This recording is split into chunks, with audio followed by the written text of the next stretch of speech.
Yan ang onion, white onions. Masarap ito i-salad. Ayan oh. Naglalabas na yung kanyang mga laman, mga friends. Malapit na siyang harvest. Lalaki oh. White onions. Matamis ito.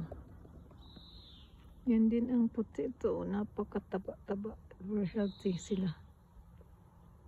Yung potato. Yan friends, ang dami. Ang daming potato. Potato ang ngayon season. Ang dami mga friends. Basta pag ganito na pala yung dahon niya, harvestin na siya. Yan. The onions. How about this one? Ano to? Daming onions friends. Lapit ng harvest. Dito lang po yan. Sa tabi-tabing. Parang uulan.